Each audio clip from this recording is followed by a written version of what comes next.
a lot of topics and themes that kind of resonate throughout the film, which it feels weird saying in front of you, Carolyn, because it means it resonates throughout your life. So I'm like, yeah, this is your life. But Rose, when you were reading the screenplay, when you're in it, what is standing out to you as themes that were important? Something that I really loved about the project that really stood out to me was this theme of redemption that you have with a lot of different characters. You do have redemption, obviously, for Carolyn. She is going through, you know, and I'm talking about you like you're not right here, but the character in the script was going through, you know, she'd been through so many hardships in life that had really closed her off, and it was a story about redeeming almost that inner child within her and redeeming what happened to her in the beginning, and how she was really put down and shut down, and she closed herself off to love, closed herself off to faith, and anything that wasn't just strictly intellectual and academic. I think that Surprised by Oxford conveys that redemption in a very subtle, nuanced way, that it's not this, you know, bashing over the head of you know, she was one way, now she's not. It is left open to interpretation in the end. It just asks so many questions, and I think that's so important. Carolyn, when you are watching the film now, so if you can watch it as a movie that's maybe not your life a little bit, yes. Are there themes that jump out that you think, oh man, I don't know that I could have identified that when I was living it like I can when I see it? I think just more than ever, that perfect love drives out fear. I think it's very human to be fearful, and it's at the core of being human to want to be loved and known and seen. And we all desire that, and that's where those desires point us. And looking at it, that kind of that grace that's extended to us to know that we're known and loved, that's what we desire. And so I think when I look at that story now playing out in this way, I'm just from a small town and I just got a scholarship, and it's, you know, from a broken family. I think watching the film for me was a beautiful way of seeing how he writes that story for everybody.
Welcome to another Angel live stream.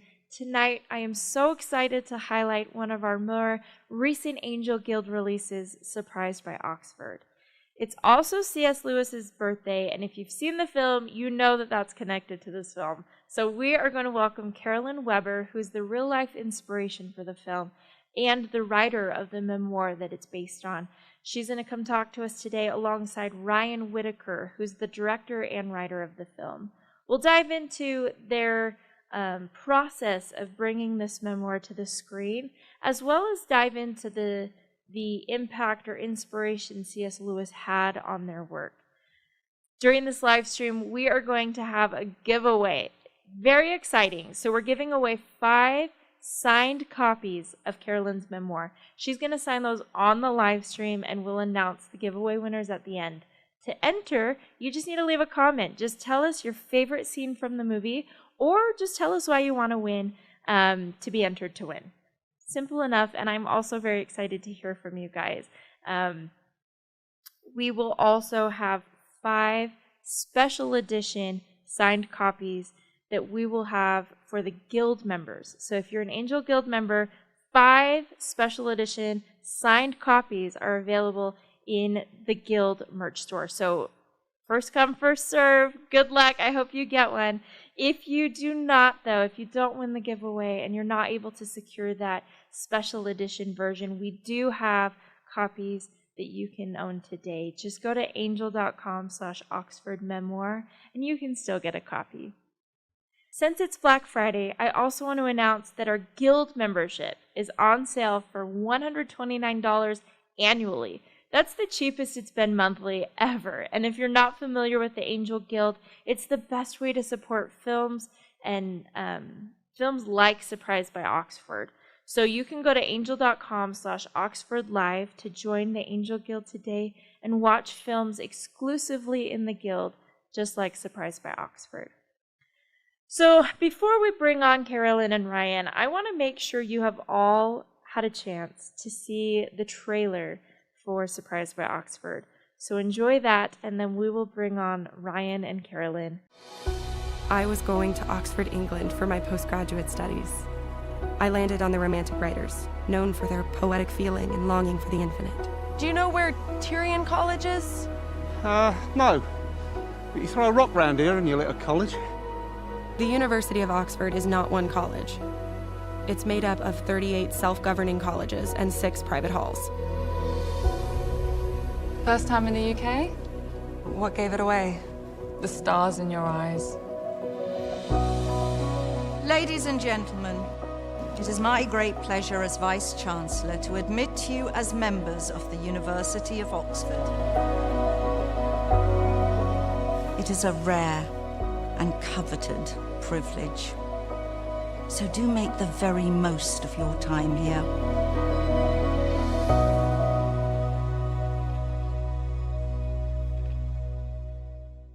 I hope you guys enjoyed that trailer. You can watch Surprised by Oxford right now in the Angel Guild. Just go to angel.com/Oxford Live to see it.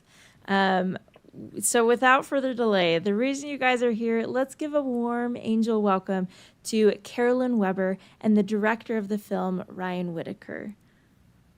Hey, you guys, welcome to the live stream. Thank you, Allie. Thanks for having us. Thanks. We're so excited that you're here. Would you guys mind just start us off by introducing yourselves? Maybe Carolyn, let's start with you. Sure. I'm Carolyn Weber, and I grew up in Canada, and then I went on a Commonwealth Scholarship to study English literature at Oxford University and did my graduate work there. And that's where I really got to know C.S. Lewis, got to read his works more extensively and be really influenced by him. That's amazing. Thanks for being here. Thank you. Ryan. Whitaker. I'm the writer and director of this movie. And very, very grateful that Carolyn entrusted me with her beautiful story. Ryan, how did you come to hear of this story? Well, it's all my sister and my mom's fault for telling me that I needed to read this book called Surprised by Oxford. They said it's all your favorite stuff in one book. It's British culture. It's the city of Oxford. It's the Inklings, Lewis and Tolkien, and apologetics and theology. All of these things were sort of crammed into this wonderful memoir that Carolyn wrote. And I read the book and fell in love with it, and reached out to Carolyn shortly after. That's amazing. So and tricked her into letting me adapt it. So No, it was wonderful. I was his mom and sister are really dear, but it was interesting, Allie, because you know, I had never written the book thinking it would ever become a film. I wrote it. It's kind of between me and God in many ways, many years before, and was quite protective of the story, obviously for many reasons. But when I talked with Ryan and heard his heart and his integrity for the project and for his own faith and for the God story, I just completely trusted him with it, and I'm so glad he's done a beautiful job. It's an absolutely lovely and meaningful film. Oh, that's awesome. So were you, I guess I mean, I'm jumping right into like the film production and adaptation process here, but how involved were you in kind of this whole process with the writing and then the filming, Carolyn? Well, Ryan did the screenplay. He made the book look really good. He's a beautiful writer. And he really was very thoughtful in checking in with me at content, at what he wanted to include, what they needed to cut, you know, for film length and that as well. So there was definitely consultation and I think a lot of respect and care, thinking through the project, anticipating the project, a lot of prayer over it as well. But I did not do the writing of the screenplay. I just was really in awe of how he did that.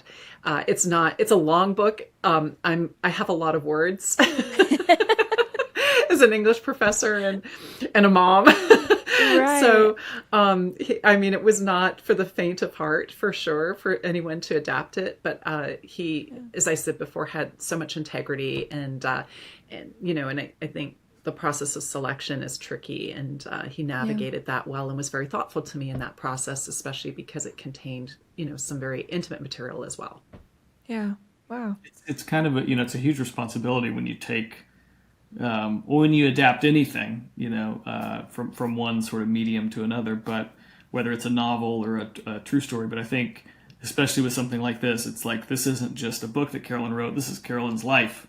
And so I certainly felt, you know, this sort of burden of responsibility to be respectful of that. And even in things that had to change, you know, because as Carolyn mentioned, it's a very long book. Right. You know, how do you sort of distill this story into the sort of, you know, 2 hour or less version of it, and that just requires, you know,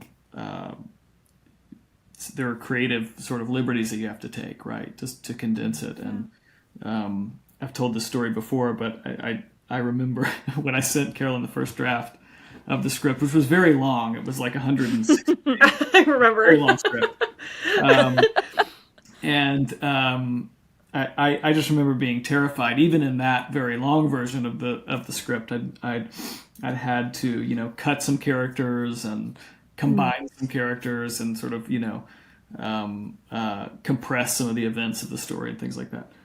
And so I was terrified to hear her opinion, but she could not have been more understanding and gracious. So I think, you know, as a filmmaker, when you are adapting someone's story, you typically in the contract, you know, you have the author has meaningful consultation, you know, on the project, but not the final creative say. But you always, from my perspective, I'm very protective of that relationship, because obviously I want Carolyn to be very happy with what we're doing. I don't want her to not support the movie that we're going to make. So I appreciated that. Meaningful consultation is, I would say that you know, is sort of the bare minimum, you know, the way I think of that. So, I tried to keep her as involved as possible throughout that process. So, and when I read that opening scene, even on the longer version, right away with the opening scene, I just knew it felt so right. And the way that he had drawn the circle around it and back to that circle of grace. So immediately fell in love with what he was doing with the script. And so many neat God things in that, and our friendship and in other relationships around that and everything as well. It's really fun to see God at work in those details. Wow. That's beautiful. I love that.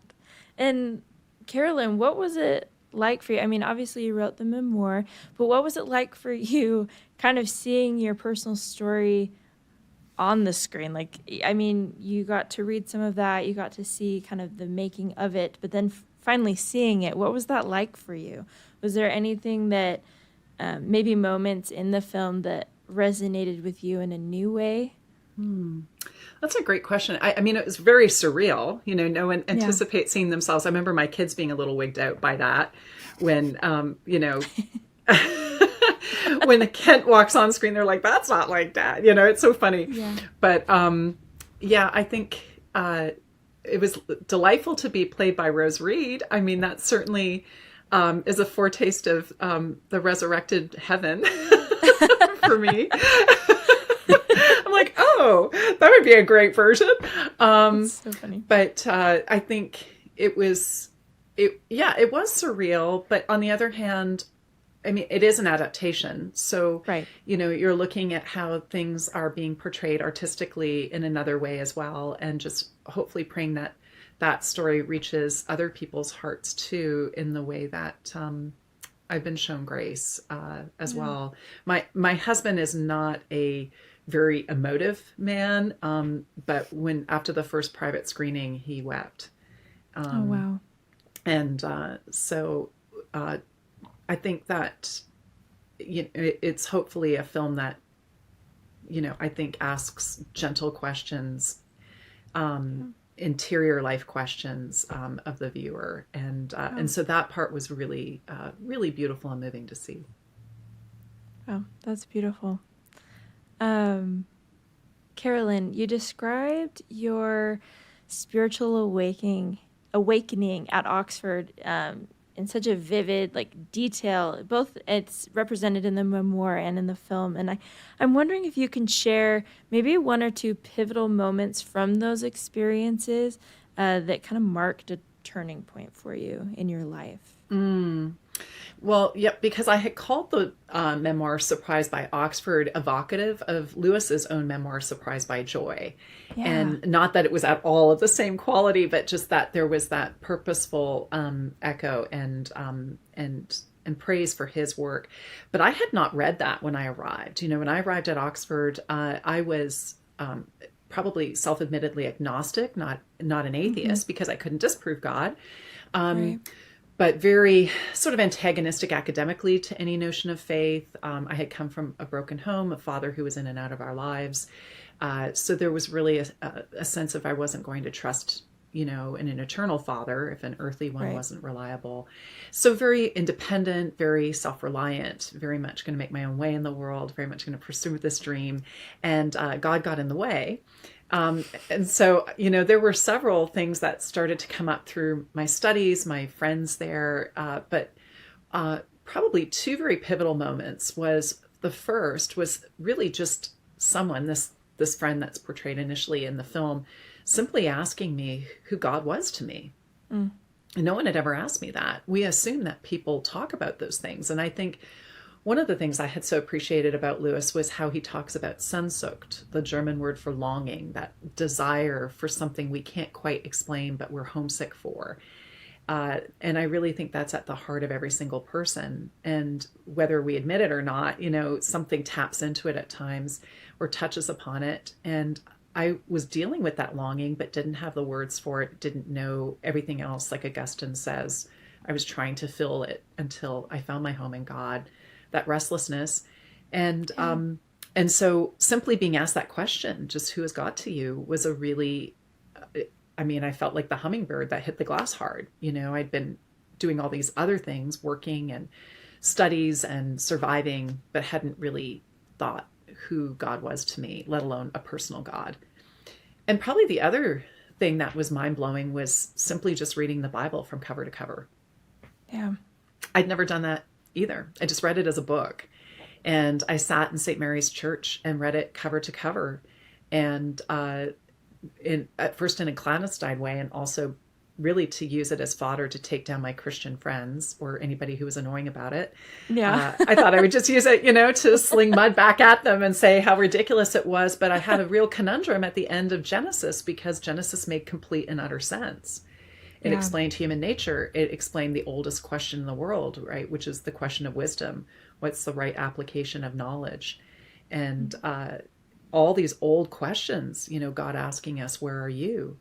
After we have left him and disobeyed. All these old questions, all these roots that lie too deep for frost, as Tolkien says, was in Genesis. And I got to the end of Genesis and I thought, oh goodness, this is really inconvenient. And then when I read through to the end of Revelation, there was this huge story that made sense. I mean, the Judeo-Christian faith is a comprehensive faith. But also there were smaller stories within there that were parts of me and parts of all of us. There's something for everyone in all those stories, and parts of each of us refracted in all of those stories. And the culmination of that in Jesus and in what he's come to do for us made such brilliant and beautiful sense, but also was beyond understanding. And you just can't make this stuff up. And so reading the Bible simply as story was incredibly powerful for me. Wow. It's interesting when you said that, Carolyn, when you're talking about going into St. Mary's, I just remembered, one of my, I don't even know if I should say this, one of my great regrets from the production of this movie was we had a scene where Caro goes into St. Mary's, and it is this moment that she's describing, which she would go in, and just sort of sit in the silence of that sanctuary and, pick up one of the Bibles from the pews and read. And we were at St. Mary's shooting up in the tower, which is towards the end of the movie, and had pre-lit the sanctuary for this scene and ran out of time and to shoot it, because they had another event there that evening or something like that. So I'd actually forgotten about that until just now. So you reminded me. There weren't many moments like that where we had to sacrifice something, but indie movie and only so many days to shoot it. Sometimes those things happen, but the tower scene is still beautiful. It is. It's a beautiful view, and it was basically the fact that I was cheap, Allie, that helped, because I didn't want to buy a Bible. And that's why I went across the street to St. Mary's. And I also didn't want to commit to a Bible. Something in that felt really, I wasn't going to commit to purchasing and owning this Bible. So it was really convenient to have. You really were cheap, like the most available book in the world, basically. You could probably get a used copy for, $1. I didn't steal it. I left it there and would walk over every day from Oriole.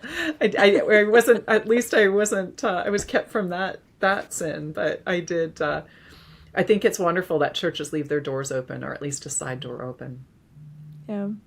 And speaking of C.S. Lewis, I mean, that was he preached in that church many times. Yes, absolutely. Oh, wow. Wow. I actually didn't know that. That's really cool. Mm-hmm. Mm-hmm. Wow.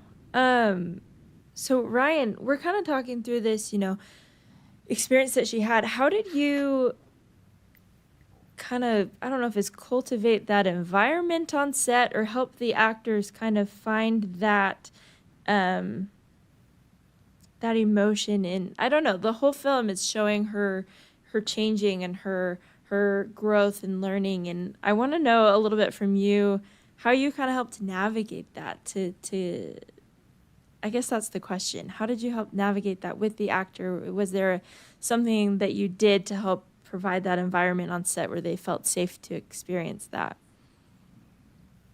Well, I think, the big challenge of the adaptation was trying to tell a story that is kind of equal parts faith journey and romance.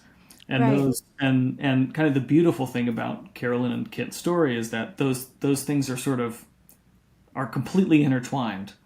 Like you can't separate the two. They were in a sense, in conversation together, the romance and this faith journey. And that's, it's such a beautiful thing.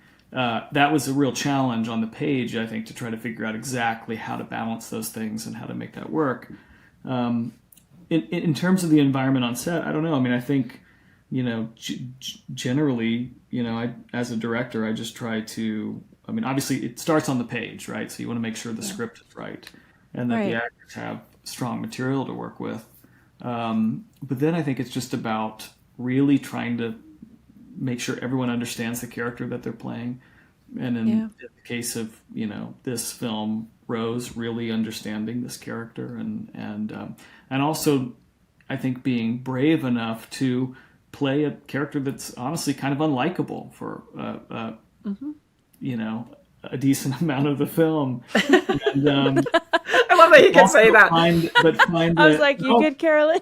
Oh yeah, I was entirely. I can't. Yeah, I'm entirely really prickly. Being likable in any way, but no, I think it's also like to really lean into that, but also at the same time create a character that we can empathize with, even when we disagree with what the character is doing or how the character is acting. And so, I don't know. I think those were all sort of considerations. And then I would just also say we never, throughout the entire production, we never referred to this as a faith-based film. Yeah. We just said this is a coming of age story. Yeah. About a young woman who, begins to open herself up to vulnerability and mystery and all that. So we kind of spoke of it that way. And I think shooting in the UK helped as well in the sense that there isn't really much of when we think of sort of the faith-based movie industry, so to speak, that doesn't really exist over there. And so you don't really have the baggage of that hanging over it. And so I don't know. We just found that there was a real openness to people, whether it was cast or crew. Everyone was just all in, and they were really committed to bringing this story to life. So I don't know if that fully answers your question, but that's sort of how we approach. That was great. That did answer the question. Thank you. And for those of you just joining us on the live, just a reminder, if you have not seen Surprised by Oxford yet, it's not too late. You can go to the Angel app or our website and join the guild and watch it at angel.com/Oxford Live. We are also giving away 5 signed copies of Carolyn's memoirs. So to enter, you just need to go into the comments and tell us what your favorite part of the film is, or just let us know why you'd love to win a copy. We also have 5 special edition signed copies reserved for Angel Guild members in our merch store. So check that out as well. If you can't wait and see if you win a copy, you can, if you're a guild member, you can go get one now. So I would love to chat a little bit. We're here also celebrating, C.S. Lewis's birthday. So I would like to know from you guys, he wrote in a very different time, and yet his work has been so timeless through the years. And I want to know, why do you think that his explorations, of faith, reason, and imagination continue to resonate so strongly with people throughout the years and today? Carolyn, can we start with you on that? Yes. Well, I think when Ryan was talking about how it can be difficult in a way to try and represent a difficult person on film, like myself,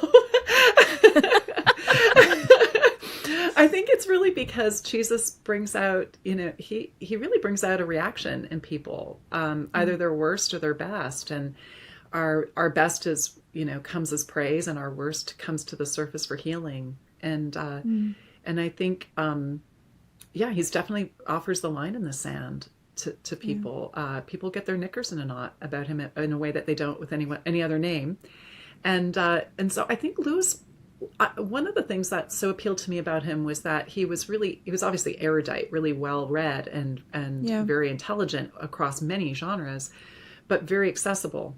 You always feel like you're having a cup of tea or a pint with him, in a sense, when he's talking to you or writing with you, and you're reading his works. But that he makes faith relevant to the everyday. There's this sort of relevance of reverence.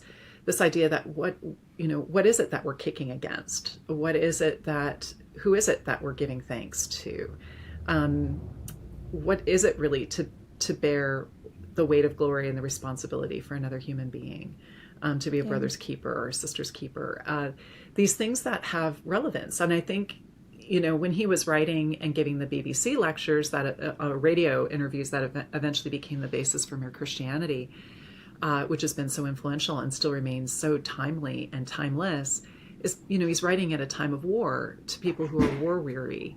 But that's what we always are. I mean, we're in that again, and we're in spiritual warfare as well. And so I think he speaks, he shoots straight, he speaks honestly, he speaks from his own experience, with sort of with a humility as well. And I think that's always relevant to us to think about how faith is relevant to our everyday lives. If there's millions of people in the world, millions and millions, does the Lord hear my prayers? What's the importance of me or my concerns? And he addresses that with really, yes, in a way, Aristotelian notions of time, but he makes it really understandable and relevant to anyone. That God and time are a whole different concept, and we are incredibly beloved and important, and known by him. And as Augustine says again, loved as though we're the only one. So he makes these huge, maybe concepts or theological points really accessible and livable. And so I found him really enduring for those reasons. Yeah. Yeah. That was beautiful. Ryan, did you have anything you wanted to add to that? I don't know that I can add much more there. No, I mean, I think Carolyn really summed it up. I mean, he was unique in that he was as she said, erudite, very well read, very intelligent academic man who was able to take all these sort of lofty theological concepts and distill them down into this sort of conversational style that could be read by the common man. Like he did write some academic works, but that's sort of those were kind of the exception to the rule. Most of his writing is popular writing. And I think that's what's so unique about him. And as you mentioned, Allie, like he still, it feels like he's writing to us today still, like when you read him today. So, and so many different genres too. I think that's also what spoke to me. Like he wrote about grief, but he wrote fiction for children that speaks to adults. I'm just always amazed. He wrote sci-fi. He wrote, letters and theological tracts, and Till We Have Faces. Till We Have Faces. Like a mythological novel. I mean, he just wrote across so many different genres. There's something that appeals to everyone, and really fascinating that way. So many different types of genres. Yeah. Do you guys have a favorite C.S. Lewis quote? Or just one that, I mean, that's such a hard question. I feel like that's not a fair question to say, what's your favorite quote? But maybe just a particular quote that has resonated with you for a long time. He's a very quotable author. I know. So there are a lot of quotes. I love that quote in The Lion, the Witch, and the Wardrobe when they're talking about Aslan, and they say he's not safe, but he's good. That's a great quote in the book. It's more eloquent than that, but there's a lot of great quotes. I love the quote. Quotable. I mean, speaking of Till We Have Faces, I love the quote towards the end of that novel where the title comes from. Talking about the why the gods do not speak to us directly. How can they meet us face to face till we have faces? I love that too. Whenever I read Lewis, it's always ends up being more highlighted than not, and then I just give up, because it's all highlighted. I love that the very famous one, transposition, one of his essays where he says, I believe in Christianity as I believe that the sun has risen, not only because by it I see it, but because by it I see everything. That notion of the sun illuminating, and of course the pun on sun. He was a punster too, which I think is a mark of fun. Because he also loved his John Donne, and there's another pun. So, but I was moved by so many things reading him, and so many as I read it into him more widely. But I loved The Weight of Glory. That for me was a really transitional essay, which he actually was based on a talk he gave at St. Mary's in June 1941. And The Weight of Glory was a game changer for me, life-wise, to actually think what would happen if we took the Lord's promises as true and real. And we actually cannot bear the glory of what's promised to us. And we are like children on the side, the edge of the seaside, or in the mud pit playing with things when there's this whole ocean of love, as St. John calls it, and that we can be bathing in. And we have no idea the depth and the breadth of his love. And, making mud pies in a slum while infinite joy is offered to us. Right. There's another quotation. That's fantastic. And so I was really, I think especially in our hearts for others, and meeting people where they're at as Jesus does, and really how incredibly powerful love is, and God's love. I was struck by that statement. He says there are no ordinary people, and you have never talked to a mere mortal. And that's at the ending of that Weight of Glory, which is, I think, one of my favorite endings of any of his essays, where, he says, even the annoying people we sit next to, we're annoying to someone else, right? And right. They might be annoying to us, but everybody is an image bearer of God. And everyone we meet is immortal. And we are either helping them up towards the angelic or down towards the bestial in our own selves as well. And how is... that just changes everything. That changes everything. That combines, I think, duty with love and not conditional love, but the love of Christ, and how we are to bear that and carry that and try to live that ourselves out to others, as well as, thinking about ourselves as a reflection of God too, made in his image. So that for me was really a really important sort of initial step in my Lewis readings and in my own coming towards faith. Yeah. Wow. Thank you for we sharing. Promise the movie is entertaining. It's not just heavy theological discourse. The cinematography is beautiful. You feel like you've gone to Oxford. You've walked around Oxford. It's beautiful. It's magical the way that what's really amazing, and the music's stunning. Is that Carolyn and Kent got to be there on I think it was the first week of production, right? And it was your anniversary. Mm-hmm. And you had not been to Oxford in how long? 20 years or something? Years, because of just kids and everything. We hadn't been together. I had been for some research and stuff, but we hadn't been together in many years. So they got to be there part of the first week of filming and appear in the film. Carolyn has a cameo in the movie. She's the guest lecturer at the Lewis Society meeting. So for those of you who watch the movie, look out for Carolyn's cameo, and then you will see Carolyn and Kent dancing in the ball scene towards the end of the film. Oh my goodness. That's so, I'm so excited for people to see that. Like, they've met you here and now they'll get to kind of have that moment when they're watching the film too, to recognize, What was that like for you to be on set and to kind of see this, magic happening? Oh, well, it gave me a great regard for actors.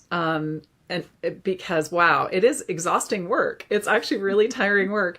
And it was a delight with Phyllis Logan getting to meet her. She's one of my favorite actresses ever. And of course, I'm a Downton Abbey fan. And, being able to be in my knickers with her while we were changing, I just thought, I can't breathe. This is incredible. I'm with my knickers with Phyllis Logan, and I asked her It's what the was the second hard. time knickers has been uttered in this conversation. Just noting.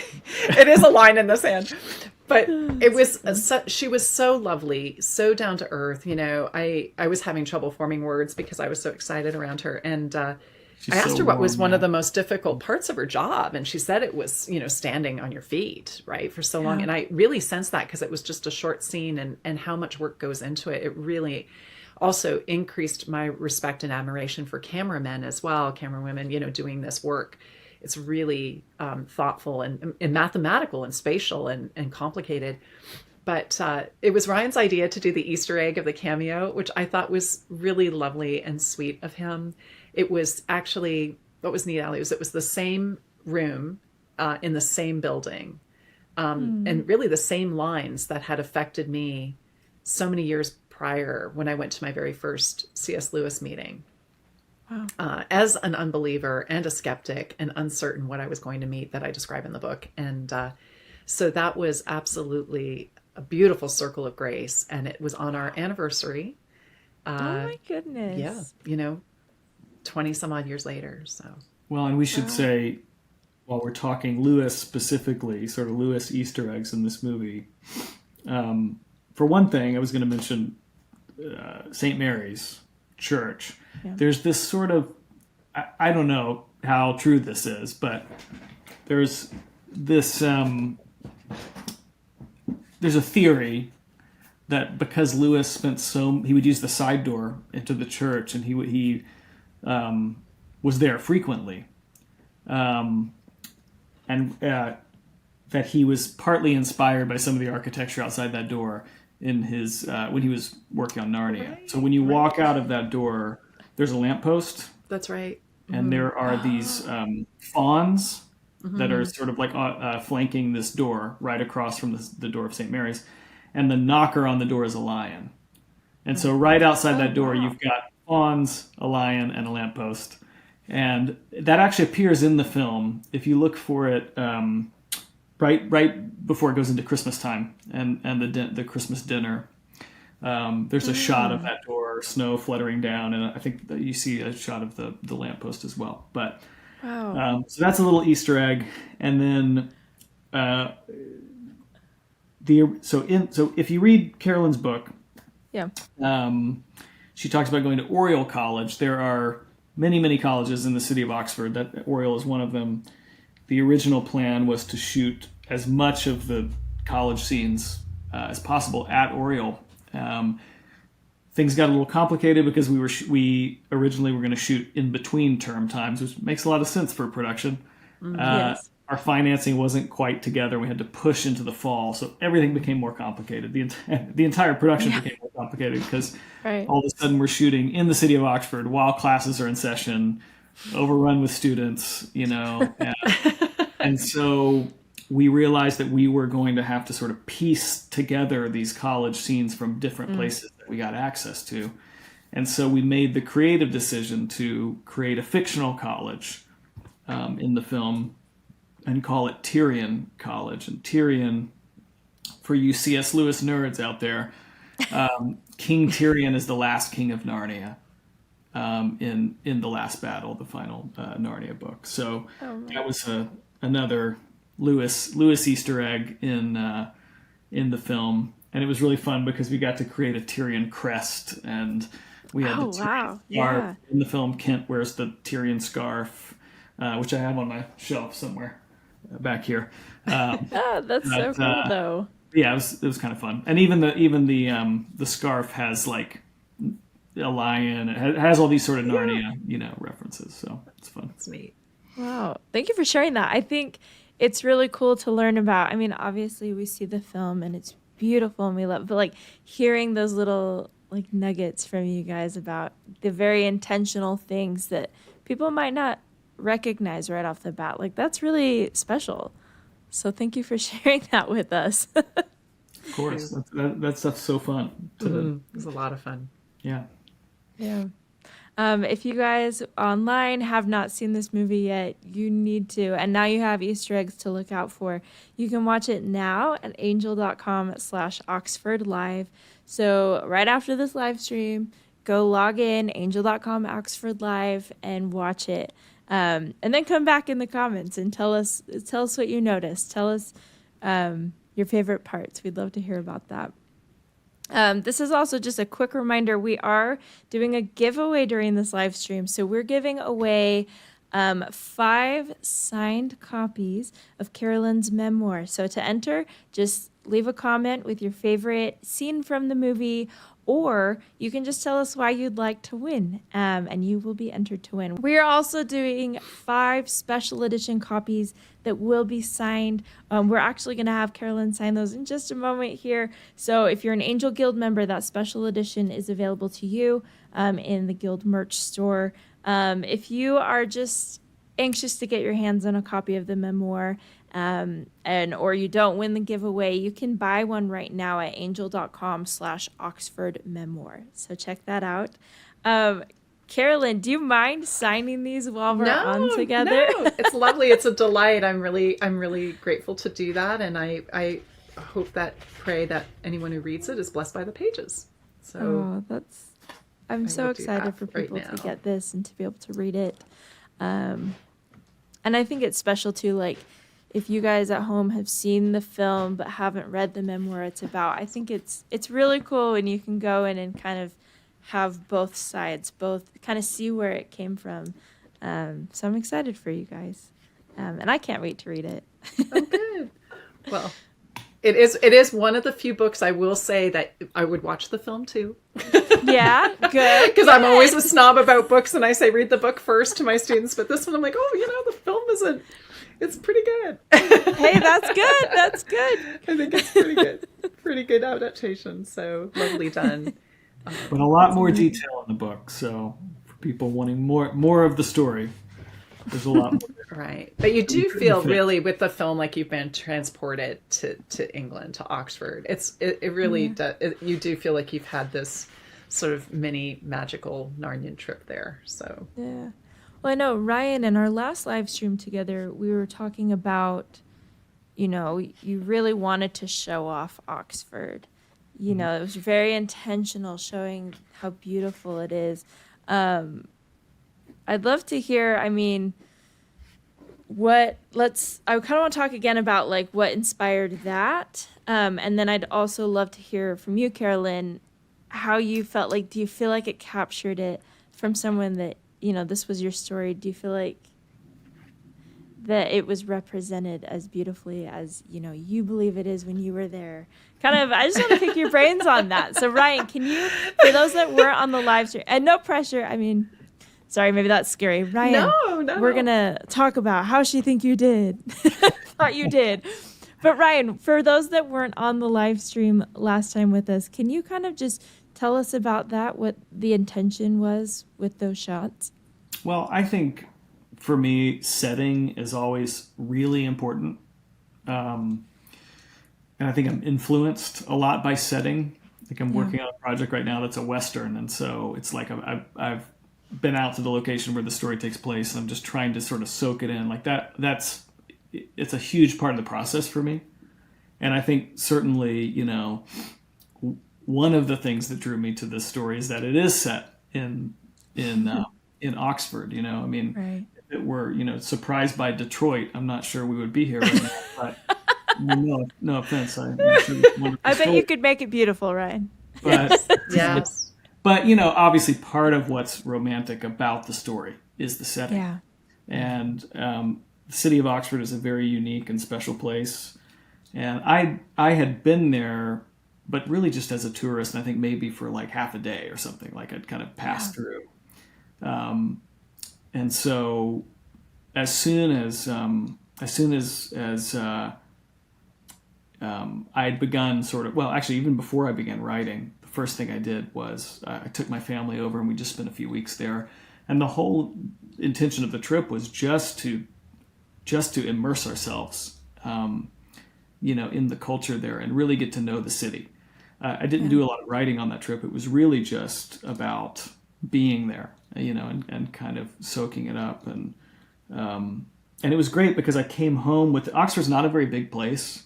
You can walk the city easily in a day, and so literally getting to know the city. I came home with this sort of mental map that I didn't have before. So when I was writing, I was able to write in specific locations for scenes. Like, oh, it'd be interesting if this conversation took place on this street, or, so that was a big advantage of that. But from the beginning, we said we wanted this to be a cinematic love letter to the city of Oxford. So it was really important to try to capture the city. And also, Carolyn is seeing the character in the film. It is coming into this, or is embarking on this adventure through these sort of rose-colored glasses that she has. No pun intended with Rose Reed, but she does have a very romantic view of this city.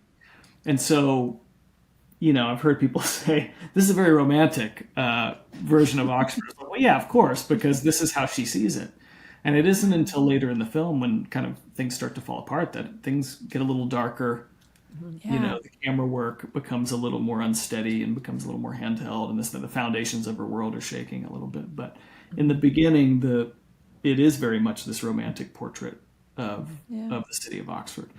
And so, we wanted all that beautiful atmosphere, the early morning fog, obviously the scene with the horse at the beginning.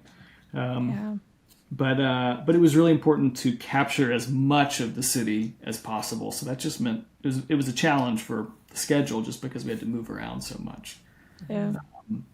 But that was the intention. It was really just to really capture as much of the city as possible. And there's a few places we didn't get to, but actually, again, speaking of Lewis, one of the unfortunate sort of things that happened is that the Eagle and Child pub has been closed now for. The Eagle and Child is where the Inklings met regularly. It's been closed now for several years. I think they now have a plan to reopen. But we had to cheat the interior of the Eagle and Child, which was kind of a bummer. But the sign outside is in the film, but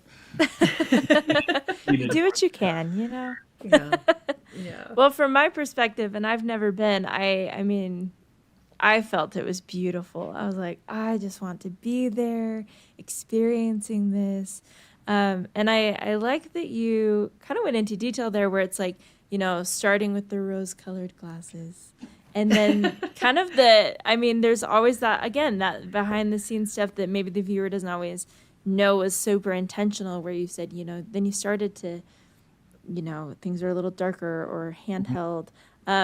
Carolyn, do you feel like kind of that represented, like, your experience there? Like, do you feel like when you first got there, it was like, this is amazing, beautiful. I guess I just want to know your thoughts on that, is the question. Oh, no, I think Ryan and his team did a really beautiful job capturing that effect. And when I first arrived, I was horrendously homesick, really, and miserable. My matriculation photo, I look absolutely miserable in it, outside in the fog, at 7 a.m, missing my mom and that. But the magic does start to seep in. It is a beautiful place. And again, of course it's romantic. Of course it's magical.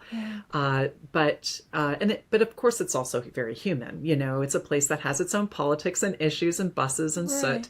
But something endures in it that makes you just feel smarter being there. I would like to go. Not just, you just run your hands on those stone walls, right? And like it's osmosis, like something just comes. You feel all the thoughts that were thought before you.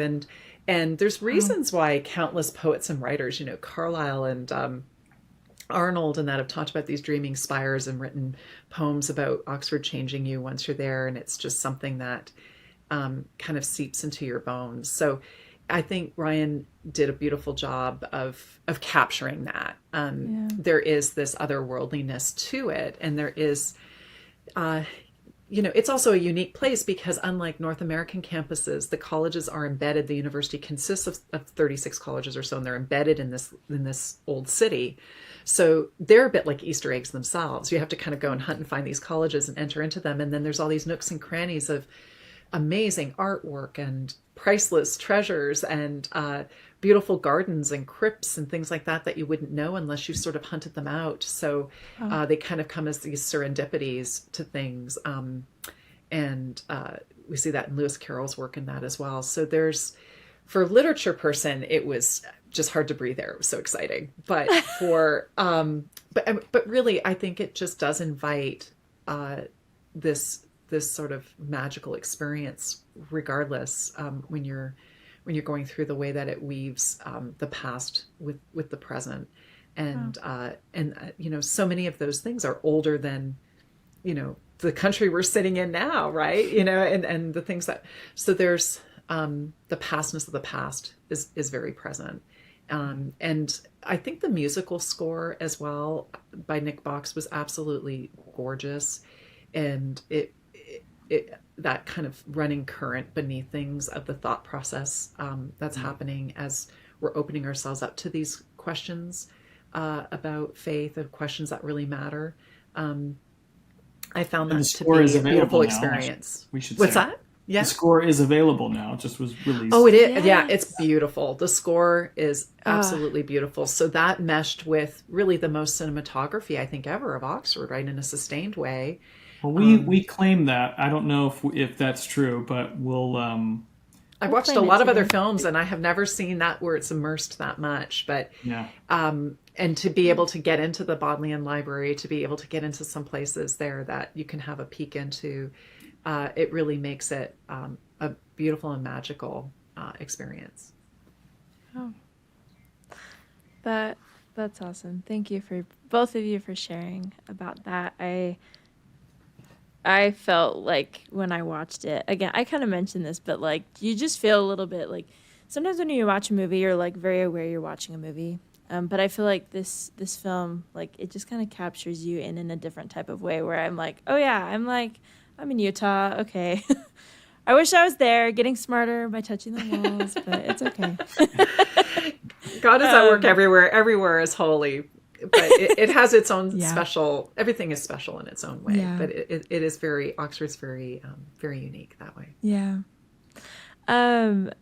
So I just kind of, as we're wrapping up, I would love to hear from both of you, what you hope, like what message you hope people will take away from both, the film, the memoir, and C.S. Lewis's legacy. Ryan, can we start with you on that? Well, I think that, we set out to make something that invited the audience into a conversation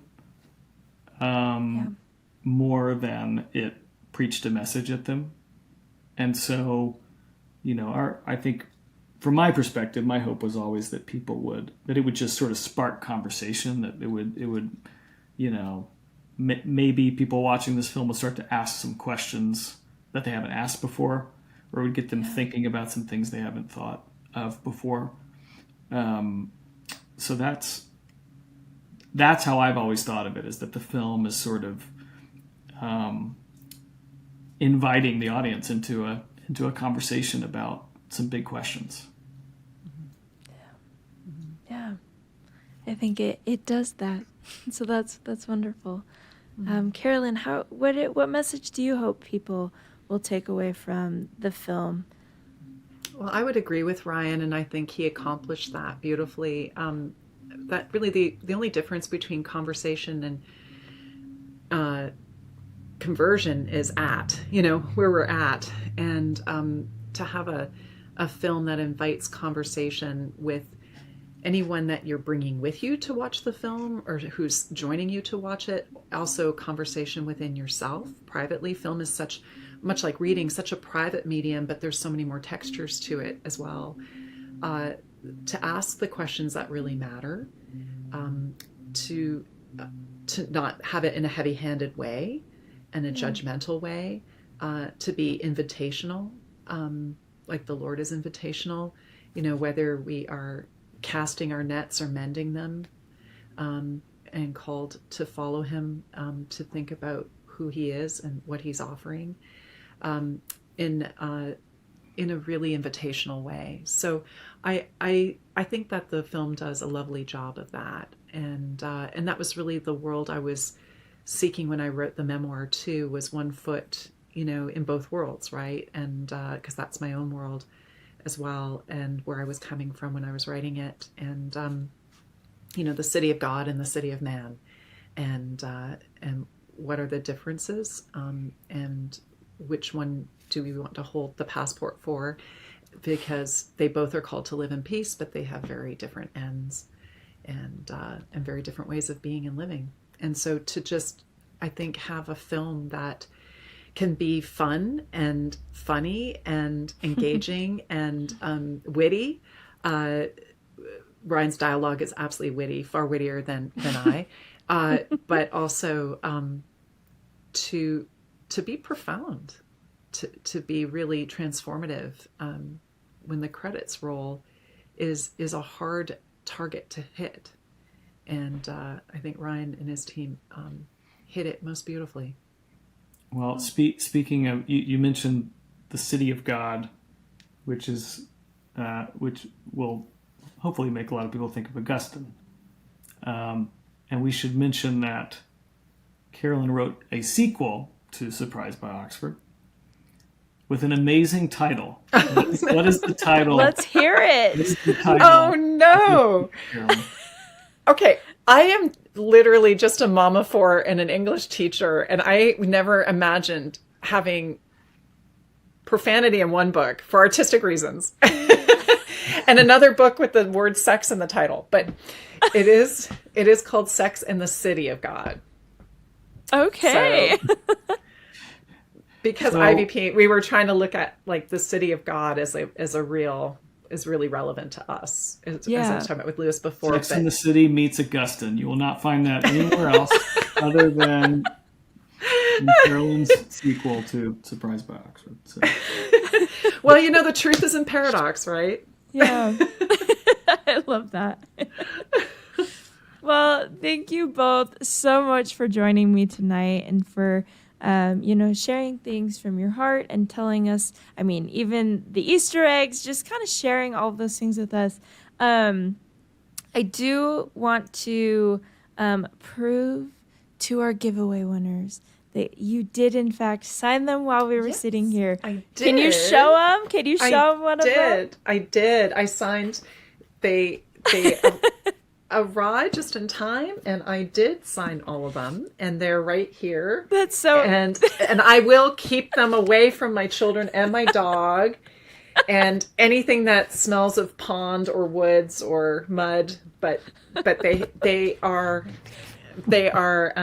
loved by me and sent out with prayers and blessings. So thank you. Oh, that's so sweet for that opportunity. Thank you very much. Well, and thank you for being willing to do that for us. Of course. My pleasure, my honor.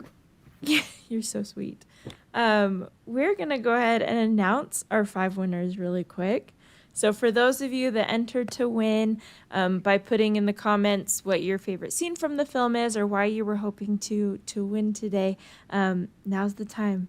So we're just going to drum roll it, and then we're going to put your handles up on the screen, your names on the screen.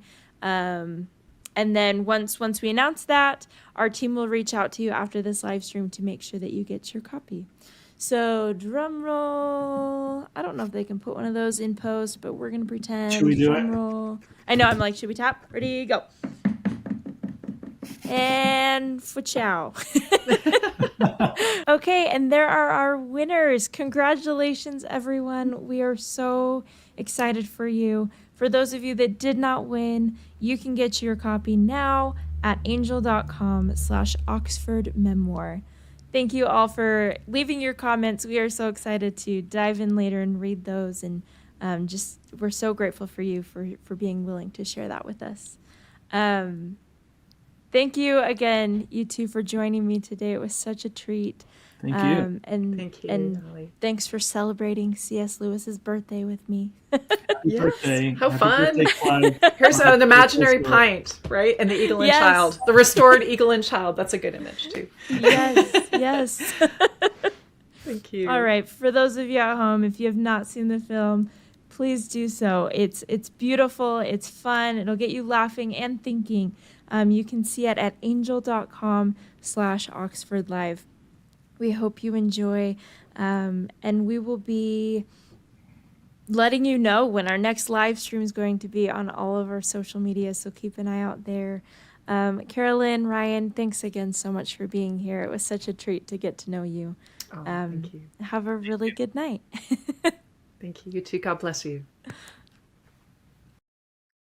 Thank you all so much for joining us in this special birthday celebration for C.S. Lewis and diving deep into conversation with Carolyn and Ryan. It was such a treat to have you here. Don't forget to check out Surprised by Oxford, both the film and the novel. They're both great, and continue exploring the works of Carolyn Weber and C.S. Lewis. Again, if you have not seen the film yet, you can do so now by joining the Angel Guild at angel.com/Oxford Live.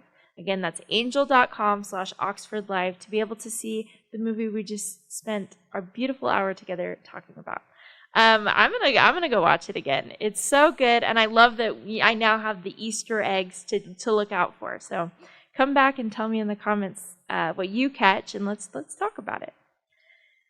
Again, since it's Black Friday, I just want to remind you guys we have an amazing sale going on for our guild membership. It's only $129 for an annual membership. That's the lowest monthly it's ever been, and that is the way that you can best support films like Surprised by Oxford and the other amazing films that we are privileged to be working with at Angel Studios. You can go to angel.com/Oxford Live to join the Angel Guild and watch other films exclusively in the Guild, just like Surprised by Oxford. Thank you again for joining us tonight. Keep an eye out on our social media channels for our next live stream. Happy holidays and have a wonderful night, everyone. I was going to Oxford, England for my postgraduate studies. I landed on the Romantic writers, known for their poetic feeling and longing for the infinite. Do you know where Tyrian College is? No. But you throw a rock round here and you're at a college. The University of Oxford is not one college. It's made up of 38 self-governing colleges and 6 private halls. First time in the UK? What gave it away? The stars in your eyes. Ladies and gentlemen, it is my great pleasure as Vice-Chancellor to admit you as members of the University of Oxford. It is a rare and coveted privilege. So do make the very most of your time here.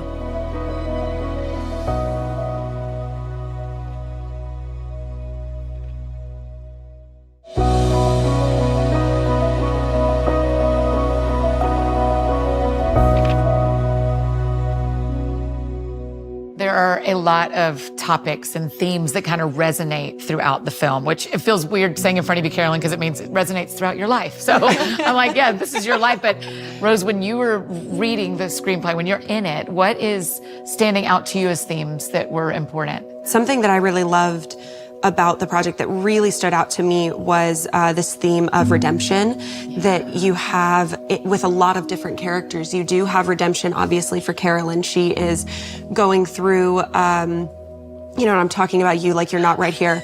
But the character in the script was going through, she'd been through so many hardships in life that had really closed her off. And it was a story about redeeming almost that inner child within her and redeeming what happened to her in the beginning and how she was really put down and shut down, and she closed herself off to love, closed herself off to faith and anything that wasn't just strictly intellectual and academic. I think that Surprised by Oxford conveys that redemption in a very subtle, nuanced way, that it's not this, bashing over the head of she was one way, now she's not. It is left open to interpretation in the end. It just asks so many questions, and I think that's so important. Carolyn, when you are watching the film now, so if you can watch it as a movie that's maybe not your life a little bit. Are there themes that jump out that you think, oh man, I don't know that I could have identified that when I was living it like I can when I see it? I think just more than ever, that perfect love drives out fear. I think it's very human to be fearful, and it's at the core of being human to want to be loved and known and seen. And we all desire that, and that's where those desires point us. And looking at it, that grace that's extended to us to know that we're known and loved, that's what we desire. And so I think when I look at that story now playing out in this way, I'm just from a small town and I just got a scholarship and it's, from a broken family. I think watching the film for me was a beautiful way of seeing how he writes that story for everybody.